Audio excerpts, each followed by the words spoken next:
So you want to know how much water's in your water tank in your van. Well, a few ways to do it. I've gone for this way. This is a throw-in liquid level sensor that drops into the bottom of the tank.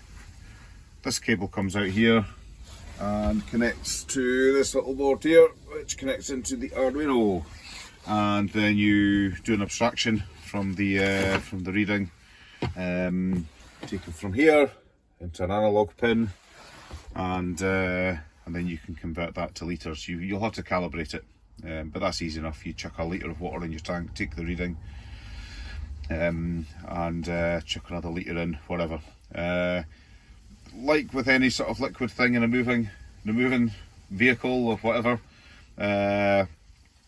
you're probably not going to want to do every single litre, because every time you move around it's going to change. However, these are pretty stable. What this is doing is there's some holes in here, and I think it's a piezoelectric sensor in here, and so the water goes in these little holes here and puts pressure, I think probably on a diaphragm, because in this cable here, this is a bit of a special cable.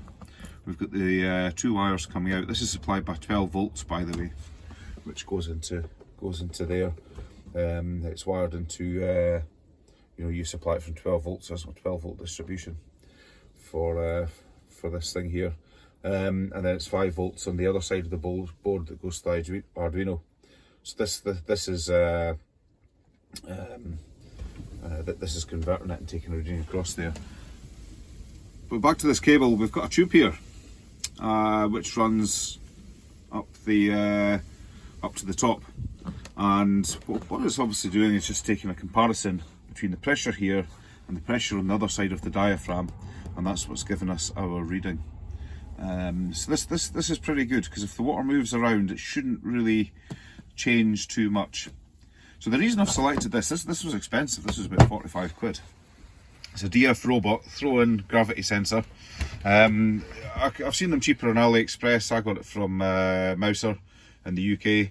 I've seen them on AliExpress quite a lot cheaper, but they don't come with a little board. There's very little support. If you're going to do it, for the sake of an extra tenner or something like that, I thought, yeah, I'll get it. It's UK supplier. If it breaks, I can send it back. The other ways to do liquid level sensing in a tank is you can have ultrasonic. You can put an ultrasonic sensor on the top of the tank. Plenty of Arduino examples online. However, the minimum measuring distance is 250 mil. So if the water is higher than the distance between the top of the water and the top of the tank is less than 250 mil, i.e. the tank is full, you're not going to get a reading. Other way to do it is optical sensors. You drill them into the side of the tank. I just didn't fancy that. I've had enough problems with stopping water pissing out of this tank at various points. I'm not a plumber. Any hole that I make in this tank is just going to cause a nightmare. So I thought, nah, I'm not drilling in, a sensor there, a sensor there, a sensor there at 3 different points on the side of the tank, where I could end up with a great big flood and have to build an ark in the middle of the night. So this is why I've gone for this. So we'll wire it up, and then we'll take a look at some code.